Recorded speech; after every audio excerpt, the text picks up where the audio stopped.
Écoute, c'est la panique totale. On ne sait pas à quoi s'attendre. C'est arrivé vite et ça semble durer longtemps.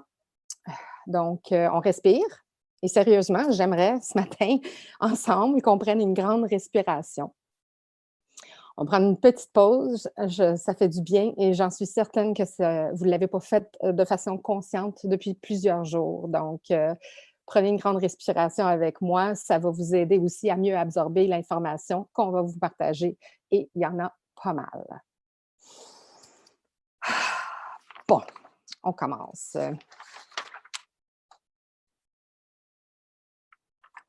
Donc, notre souhait, ce qu'on aimerait ressentir pendant une crise, ça serait ça. La réalité, c'est plutôt comme ça.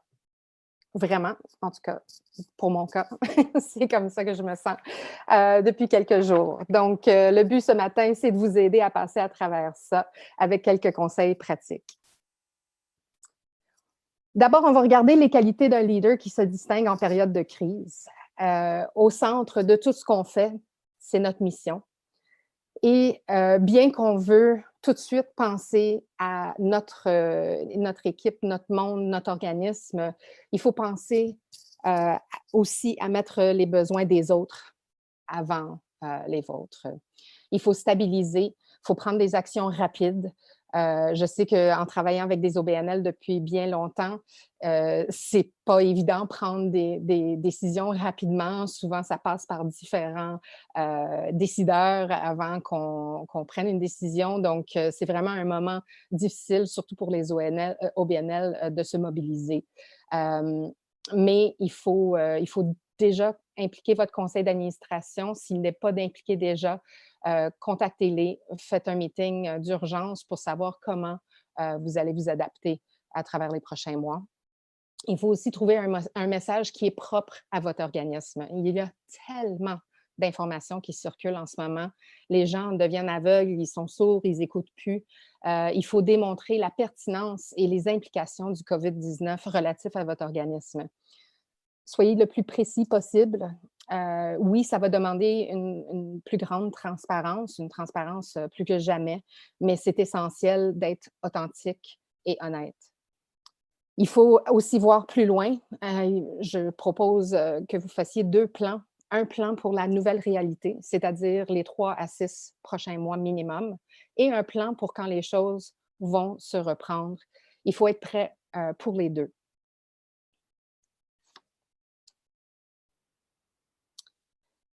J'aime bien utiliser des exemples, donc j'utilise ma propre situation pour illustrer, qu'est-ce qu'on peut faire dans une situation de crise. Ça fait une semaine que je cours à gauche, à droite et en rond pour réagir à cette crise. Ma priorité numéro 1, c'était notre équipe. Sans eux, on ne peut pas avancer. Ensuite, on a mis en place des protocoles pour traverser la crise. Avant le COVID-19, Phil n'avait pas en place des choses pour une gestion de crise. On ne pensait pas que ça pourrait nous toucher. Donc, on ne pratiquait pas vraiment ce qu'on prêchait et c'était une dure réalité. Mais en moins de 48 heures, avec l'aide de notre communauté B Corp, notre équipe et un peu de recherche sur l'Internet, on était sur la bonne voie. 48 heures après ça, on a fait les diapos pour ce webinaire, ce qui était vraiment une dernière minute parce que, comme vous le savez, on aurait voulu le faire en personne ce matin. Mais quand on veut, on peut. Et une fois que l'équipe était réconfortée et prêt à affronter la crise, on s'est concentré sur nos clients. Qui allait être le plus affecté, qui moins, qui pas du tout. On a fait un tableau avec un code couleur et on a contacté tout le monde selon leur catégorie d'urgence. Vous pourriez comprendre qu'avec 80 de nos clients qui sont en santé et en éducation, laissez-moi vous dire que vendredi dernier, c'était une journée assez intense depuis ma carrière de plus de 20 ans. Donc, concernant la capacité numérique, on est chanceux d'avoir déjà des choses en place. Ça fait 5 ans que notre entreprise travaille sur le cloud, mais on s'apprête maintenant à préparer des choses pour nos clients, pour avoir un module live chat sur notre site pour adapter justement à l'isolement. Donc, ça nous a forcé de vraiment séparer l'important de l'urgent et de revoir nos échéanciers et nos priorités. Donc, le tableau que vous avez devant vous, malheureusement, c'est pas disponible en français, mais je tenais à l'inclure pour illustrer le point, à quel point qu'un plan de match est important. J'aimerais remercier Deloitte pour avoir créé un document si pertinent et détaillé en si peu de temps. Vous aurez les diapos, vous aurez l'hyperlien pour aller voir ce PDF après le webinaire. Regardez-le en détail, vous pourriez voir ce qui peut s'appliquer à votre organisme pour mieux répondre, récupérer et progresser. Les communications. Donc, il faut être concis avec vos messages. Les gens n'ont pas le temps de lire, ils lisent en diagonale. C'était déjà comme ça avant la crise et c'est encore pire maintenant. Donc, offrez des messages clairs et des demandes directes. Communiquez souvent, offrez des mises à jour. Vos donateurs s'inquiètent pour vous. Donc, il faut leur parler. Même si vous n'avez pas toutes les réponses déjà, vous pourriez leur écrire un petit courriel pour leur dire que vous êtes conscient que vous avez à réorganiser vos événements et tout ça, puis que vous cherchez des façons de récupérer. Mais au moins, contactez-les parce que sans communication, ils vont s'inquiéter davantage. Il faut être aussi empathique et reconnaître que tout le monde vit des moments difficiles. En anglais, on dit « it's not about you ». Donc, c'est vraiment un équilibre important qu'il faut trouver entre, oui, il faut préserver et protéger notre organisme, mais il faut aussi être conscient que nos donateurs et nos parties prenantes vivent des moments difficiles aussi. Les médias sociaux sont vraiment une plateforme très immédiate, mais il faut être responsable. Partager seulement des informations qui sont vérifiées. Les fausses informations se propagent plus vite que le virus même aujourd'hui, donc il faut être responsable. Le courriel est aussi un bon moyen de communication.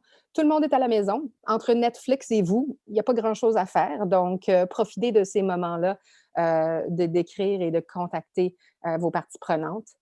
Et pensez old school. Vous avez sûrement des bénévoles qui cherchent quelque chose à faire. Donnez-leur un script, des conseils et demandez-leur d'appeler vos plus grands donateurs ou vos donateurs les plus âgés ou vos donateurs mensuels. Peu importe votre segment, vous pourrez utiliser le téléphone. Contacter les donateurs pour savoir comment ils naviguent ces moments difficiles. C'est vraiment réconfortant d'entendre d'un organisme sans qu'on leur quête de l'argent. Donc, ça fait vraiment tisser des bons liens avec vos parties prenantes. Vous pourriez aussi demander à ces gens-là qu'est-ce qu'ils ont besoin. Peut-être vous avez des ressources dans votre réseau pour venir en aide aux autres, au-delà de vos services et de vos programmes habituels. Vous pourriez aussi organiser des vidéoconférences avec vos parties prenantes qui veulent en savoir plus. Vous pourriez faire une session questions-réponses. Donc, rapidement, les solutions infonuagiques, il y a des centaines de plateformes infonuagiques disponibles. Il s'agit d'évaluer vos besoins, vos priorités et vos budgets afin de décider lesquels utiliser. Prenez le temps de les analyser ou consulter avec des experts, comme nous trois, pour vous offrir des conseils. Je vous remercie pour votre attention et je sais que c'est beaucoup déjà à digérer, mais je cède maintenant la parole à François qui continuera avec nous pour parler de la magie des options et des solutions qui vous sont disponibles en ligne.